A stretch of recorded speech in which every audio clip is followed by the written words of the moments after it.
My wife of 4 years faked a girl's trip to America, disappeared for months and returned with a baby when her plan B didn't work out. I, 33M, never imagined I'd be writing something like this, but here I am. 4 days ago, my wife Samantha, 31F, showed up at our doorstep after disappearing from my life completely. But that's not even the shocking part. She was holding a baby that obviously wasn't mine. For some context, Samantha and I had been married for just over 4 years. We met at a friend's wedding, started dating, and everything moved quickly from there. She was beautiful, smart, funny, everything I wanted in a partner. We had the same goals and dreams, especially when it came to having a family. Samantha was always talking about having kids. She had names picked out. We'd debate between Oliver and Nate for a boy. She even bought a tiny blue knitted hat at a craft fair that she kept in what would eventually be the nursery. I can still remember how her eyes lit up talking about decorating ideas for the baby room. After we got married, we immediately started trying for a baby. We were so excited to start our family. But months passed, and nothing happened. At first, we weren't worried. These things take time, we thought. But as more months went by with no pregnancy, we decided to get checked out. That's when our world collapsed. The doctor told me I had an extremely low sperm count and said natural conception would be virtually impossible. I can't describe the feeling of utter failure that washed over me in that moment. I felt like less of a man, like I had failed Samantha, like I had failed our future. I started therapy to deal with the depression that followed, but I felt broken inside. Samantha initially acted supportive. She said it didn't matter, that she was happy just being with me. But looking back, that shift happened too quickly. It was almost like a switch flipped. She stopped talking about baby names and would change the subject whenever I brought up alternatives like adoption. She'd physically leave the room when baby commercials came on TV. Then came the criticisms. Small at first, comments about my appearance, my habits, my productivity. She'd say things like "you're letting yourself go," which felt connected to my infertility, like I wasn't man enough in other aspects of my life either. When I tried to talk to her about it, she'd deny any change in her behavior and claim I was being oversensitive. She'd say things like "you're imagining things, I'm perfectly happy." I started to believe her, thinking maybe I was the problem. I was afraid of pushing too hard and losing her completely, so I kept my feelings to myself. Over the next couple of years, our marriage deteriorated into something unrecognizable. We were essentially roommates. A typical evening, me watching TV in the living room, her on her phone in the bedroom. We'd eat separate dinners and barely interact. The house felt empty despite both of us being there. When I tried to bring up adoption or surrogacy, she'd shut me down with vague excuses, first saying it was too expensive, then claiming she wasn't ready. The reasons never seemed consistent. I noticed how her smile seemed forced, how she avoided making eye contact with me during our rare conversations. I started sleeping on the couch more often than not, a physical representation of our emotional distance. Then about 6 months ago, Samantha announced she was going on a girls' trip to America with some friends. She mentioned they'd be staying at the Grandview in Chicago and even gave me her flight number, BA 297. She was specific about some details but vague about others. When I asked what they'd be doing, she just said, "Oh, you know, shopping, sightseeing." I didn't suspect anything. She'd gone on similar trips before, and despite our problems, I still trusted her. I helped her pack her suitcase, carefully folding her clothes. I drove her to the airport, hugged her goodbye, and told her to have a great time. She thanked me for being so supportive. At the time, I thought she genuinely meant it. Now those words haunt me. That night, I stayed up late to make sure her flight landed safely. I checked the flight tracker obsessively, refreshing the page every few minutes. When the flight landed, I called her. No answer. I texted. No response. I called again. Still nothing. At first, I tried to rationalize it. She was probably tired from the flight. Maybe her phone died. Maybe there was no reception. But as the hours passed with no word from her, I got increasingly worried. My voicemails went from concerned, "Hey, just checking in, hope you landed okay," to frantic, "Please call me back, I'm worried sick." After a full day of silence, I called her sister. Her sister hadn't heard anything and seemed confused about the trip. Then I contacted one of the friends who was supposedly on this trip with her. The friend was completely confused. She was at home, having coffee just 2 blocks away from our house. She had no idea about any trip to America. That's when my stomach dropped. The trip was a lie. Samantha was gone. I felt like the ground had disappeared beneath my feet. I kept replaying our airport goodbye in my mind, searching for clues I might have missed. Had she hugged me longer than usual? Had there been hesitation in her voice?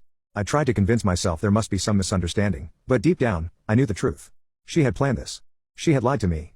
The next morning, I woke up to her empty side of the bed. I touched her pillow, still able to smell her perfume. I called her phone again and again, leaving increasingly desperate messages that probably made no sense. The silence was deafening, a complete rejection that left me feeling utterly abandoned. I went to her parents' house, hoping they might know something. They were as shocked as I was. Her mother hugged me and made me tea. I brought old photos of Samantha and me, desperately clinging to any connection to her. Her mother cooked meals for me and offered their guest room when I couldn't face going home to our empty house. We'd sit for hours trying to make sense of what happened, but there were no answers. The emotional roller coaster that followed was brutal. I cycled through anger, sadness, guilt, and crushing self-blame. I obsessively analyzed everything. If only I'd been more attentive. If only I could have given her a child. If only I'd been a better husband. I replayed every argument in my head, searching for the breaking point, the moment I failed. My work suffered. I lost weight. I couldn't sleep. Dark circles formed under my eyes. I was ashamed to tell people what happened. The humiliation of admitting my wife had simply abandoned me was too much to bear. I was afraid of the pity, the judgment, the whispers behind my back. Eventually, I confided in a few close friends. They were awkward at first, unsure how to react, but they tried their best to include me in activities to keep my mind off things. After a few months of barely functioning, I realized I needed professional help and started seeing a therapist. It wasn't easy admitting I needed help, it felt like another failure. But the therapist gave me a safe space to process everything. He helped me understand that Samantha's decision was her own, not my fault. The most important lesson was learning I couldn't have saved the marriage. Still, there were relapses, moments when the what-ifs would creep back in and haunt me. Slowly, I started rebuilding my life. I picked up my guitar again, something I hadn't done since before we got married. At first, I was just going through the motions, but gradually, I started enjoying it again. I joined a gym, using physical activity to channel my frustration and anger. I focused on work, and the distraction paid off with a promotion. I started cooking for myself, taking pride in small accomplishments. Re-entering social situations was awkward. I was constantly afraid people were pitying me or judging me. But gradually, I rebuilt my social network and found support in unexpected places. There were still triggers, of course. A song on the radio that reminded me of her. The smell of her perfume on an old scarf I found while cleaning. Places we used to go together. But these moments became less frequent. I started to understand that grief isn't linear, there would be good days and bad days, but the general direction was toward healing. I realized how much of my identity had been tied to being Samantha's husband. I had lost sight of my own needs and desires. As I rediscovered myself, I found new strengths and interests. I wasn't just the guy whose wife left him anymore. I was me, damaged, but healing, and surprisingly resilient. I was just starting to feel normal again when she showed up at my door 4 days ago. Before I opened it, I had a fleeting thought, what if it's her? But immediately dismissed it. Then there she was, standing on our doorstep with a baby in her arms, looking at me with hopeful eyes as if expecting a warm welcome. Update 1. I've been sitting here for hours trying to figure out how to write this update. The past week has been surreal, and I'm still processing everything that happened when Samantha showed up at my door. When I opened the door and saw her standing there with a baby, I felt like I was seeing a ghost. For a moment, I couldn't speak. She asked if she could come in, but I refused. I stood in the doorway, blocking entry to the home that used to be ours. She told me she had made a mistake, that she realized she had lost the best thing in her life. Then came the kicker. She gestured to the baby, a girl, maybe 3 months old, and said, "This is our second chance." She wanted us to be a family again, as if we could just pick up and start over. I felt a flood of emotions, shock, disbelief, and a slow building fury at her audacity. I demanded to know why she left. Her response knocked the wind out of me. She admitted, with a casualness that was almost cruel, that she left to have a child with another man. She explained that the other guy hadn't stuck around after the baby was born, so she decided to come back to me. I couldn't believe what I was hearing. She had abandoned me, betrayed me in the most fundamental way possible, and now expected forgiveness because her backup plan fell through. I told her plainly, "You made your choice." Her face changed. She seemed genuinely stunned that I was refusing her. Then she tried to guilt trip me, talking about how hard single motherhood was going to be. That's when I realized this wasn't about love or missing me, it was about desperation and convenience. I was just a safety net, a plan B. When she realized I wasn't budging, she got angry. She claimed I owed her a chance and even threatened, I could have taken half of everything. She mentioned the house, implying she was entitled to it. Her voice cracked slightly, revealing the desperation behind her anger. I didn't open the door again when she started banging on it. Finally, I answered just to get her to stop. She had the nerve to forgive me for slamming the door in her face and offered to start fresh. I actually laughed at that. This made her angrier, and she started playing the victim, saying she was forced to leave because I couldn't give her a child. I gave her one final answer, "We're done. You wanted a different life, and now you have it. This isn't my responsibility anymore." Then I closed the door for good, making sure to lock it with a definitive click. I leaned against it for a moment, taking a deep breath, feeling a weight lift off my shoulders. The next day, I got a text from Samantha's mother apologizing for her daughter's behavior. She said she had tried to talk sense into Samantha but failed. I sent a polite but distant response, "Thanks for checking in." I didn't want to get pulled back into their family drama. Through mutual friends, I heard Samantha was struggling. She was living with her parents, had financial difficulties, and the father of her child was completely uninvolved. Her father called me a few days later, subtly hinting that they could use financial assistance, obviously trying to play on any lingering feelings I might have. I politely but firmly refused. Some of our friends reached out too, some trying to make me feel guilty by mentioning the baby needed a father figure. I stood my ground. I wasn't going to be manipulated into taking responsibility for a situation I had no part in creating. The barrage of contact from Samantha and her circle gradually decreased as they realized I was serious about moving on. I was glad for the respite, but the whole encounter had reopened wounds I thought were healing. This past week, I've fluctuated between anger and a strange sense of relief. Anger at her selfishness and audacity, but relief at finally knowing the truth and seeing her true colors. For months, I'd wondered what I'd done wrong, why she'd left so suddenly. Now I knew it had nothing to do with me and everything to do with her own selfish desires. I also found myself thinking about the baby. I felt sad for this innocent child who was now caught in the middle of her mother's poor decisions. But I also knew that taking responsibility for another man's child with a woman who had betrayed me so deeply would only lead to resentment and more pain. Yesterday, I ran into one of Samantha's cousins at the grocery store. She tried to talk to me about how Samantha was really sorry and was having a hard time. I simply said I wished her well, but that chapter of my life was closed. The cousin seemed shocked at my indifference, but I wasn't going to pretend to care anymore. I've started the process of legally divorcing Samantha. My lawyer says since she abandoned the marriage, the process should be straightforward. I'm relieved there were no joint assets or children to complicate things. One strange development: Samantha's best friend Lynette, 32F, reached out to me. We met for coffee, and she revealed that Samantha had been planning her exit for nearly a year. Lynette had known about the other man, a co-worker Samantha had been having an affair with, but had been sworn to secrecy. Lynette said she couldn't keep quiet anymore after seeing how Samantha was trying to manipulate her way back into my life. According to Lynette, Samantha had calculated everything. She knew exactly when to leave, had saved money separately, and had planned her new life down to the last detail. The other man had initially promised to support her and the baby, but had backed out when the reality of fatherhood hit him. This information was both devastating and liberating. It confirmed that Samantha's betrayal was even deeper and more calculated than I had imagined, but it also removed any lingering doubts I might have had about my decision to cut her out of my life. I'm trying to focus on myself again now. I've thrown myself back into work and my hobbies. I'm planning a trip, something I've always wanted to do but never did because Samantha wasn't interested.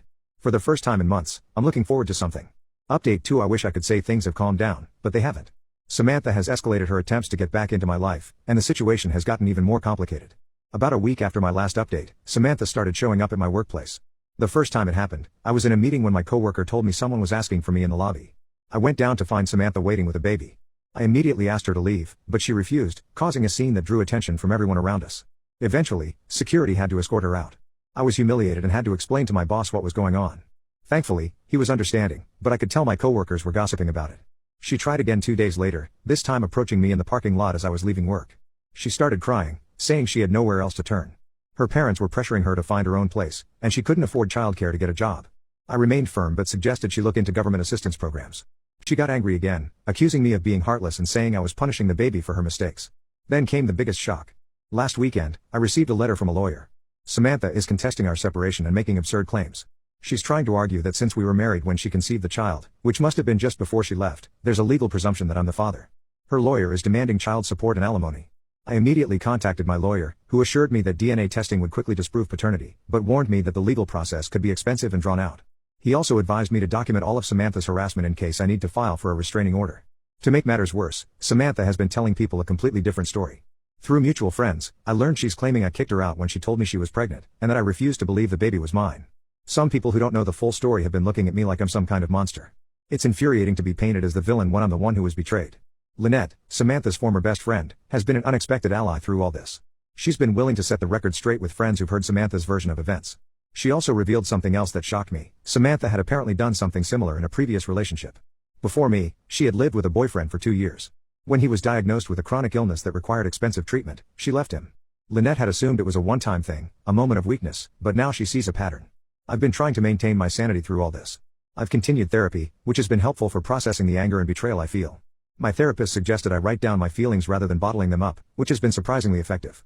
Work has been a good distraction, although sometimes it's hard to focus with all this going on. I've been honest with my close team about what's happening, which has helped when I've needed to take time off for lawyer meetings. The hardest part has been dealing with the divided loyalties among our friends. Some have completely taken my side, others believe Samantha's lies, and many are trying to stay neutral.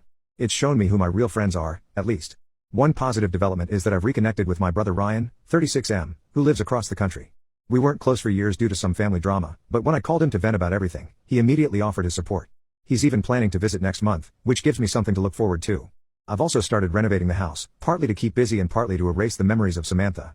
I painted the walls, bought new furniture, and completely redid what would have been the nursery, turning it into a home office. It feels good to reclaim the space as my own. Last night, Samantha's mother called me. Unlike her previous calls, which were attempts to get me to reconsider my position, this time she sounded defeated. She told me Samantha is struggling with the baby and has been talking about giving her up for adoption. I didn't know how to respond to that. Part of me feels sorry for the baby, who's innocent in all this, but I know getting involved would be a mistake. I told her mother I hope Samantha makes whatever decision is best for the child, but maintained that I couldn't be part of it. Tomorrow, I have to give a deposition for the legal proceedings. My lawyer says it's just a formality given the circumstances, but I'm still nervous. The thought of being in the same room as Samantha and having to recount all of this is daunting. Despite everything, I'm still moving forward. Some days are harder than others, but I'm not going back to the shell of a man I was when Samantha first left. I won't let her destroy me twice. Update 3: This will be my final update on this situation. The past few months have been a roller coaster, but things have finally settled into a new normal, and I'm ready to close this chapter for good. After my last update, the legal battle with Samantha intensified briefly before coming to an abrupt end. As expected, the DNA test definitively proved I wasn't the father of her child. Her lawyer tried to push for alimony based on the length of our marriage, but my lawyer countered with evidence of her abandonment and infidelity. Faced with the mounting legal costs and diminishing chances of success, Samantha finally dropped all claims. The most surprising development came about a month ago. Samantha's mother called to tell me Samantha had indeed given up her baby for adoption. She'd found a couple who couldn't have children of their own and arranged a private adoption. Her mother sounded both sad and relieved. She also told me Samantha had moved to another state to start over, apparently realizing she had burned too many bridges here. While I feel sympathy for the baby, I believe Samantha made the right choice. That child deserves a stable, loving home with parents who genuinely want her, not a mother who sees her as a bargaining chip or a burden. With Samantha gone and the legal issues resolved, I've been able to focus on rebuilding my life without constant interruptions. I finalized the divorce last week, a surreal experience that brought both sadness and relief. Signing those papers felt like officially closing a door on what had once been the center of my life. My brother's visit was exactly what I needed. We spent 2 weeks catching up, hiking, watching sports, and just being brothers again. He helped me finish the house renovations, and the place finally feels completely mine. He also reminded me of who I was before Samantha, the things I used to enjoy, the dreams I had put on hold. It was like rediscovering parts of myself I had forgotten. I've maintained minimal contact with Samantha's family. Her mother occasionally texts to check in, and I respond politely but briefly. I've made it clear that while I don't harbor ill will, I'm not interested in maintaining a relationship. They seem to understand and respect that boundary now. The most difficult part has been navigating our shared social circle. Some friends have gradually drifted away, uncomfortable with the choosing sides aspect of it all. Others have become closer than ever, standing by me through everything. I've also made new friends, people who only know me as I am now, not as half of Samantha and me. There's something freeing about that. Work has been a consistent positive.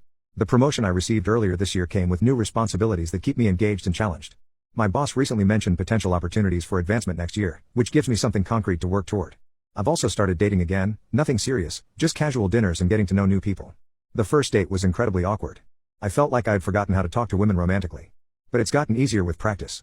I'm upfront about my past without dwelling on it, and most women have been understanding. Last week, I ran into Lynette at a coffee shop. She told me she'd heard from mutual friends that Samantha is already in a new relationship in her new city. My first reaction surprised me. I felt nothing. No jealousy, no anger, not even curiosity about the details. That's when I realized I had truly moved on. I still have moments of reflection about what happened and why.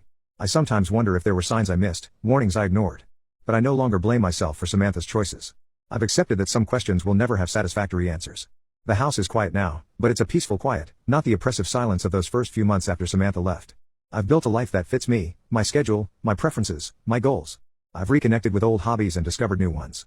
I recently joined a local guitar group that meets weekly, which has been both fun and therapeutic. I won't be posting any more updates about this situation. Not because there's nothing left to say, but because Samantha is no longer the defining story of my life. She's a chapter, an important one, but still just a chapter. I'm writing new pages now. To those who have offered support and advice throughout this ordeal, thank you. Sharing my story and reading your responses has been an unexpected source of comfort. For anyone going through something similar, know that it does get better. Not all at once, and not without setbacks, but eventually, you find your way forward.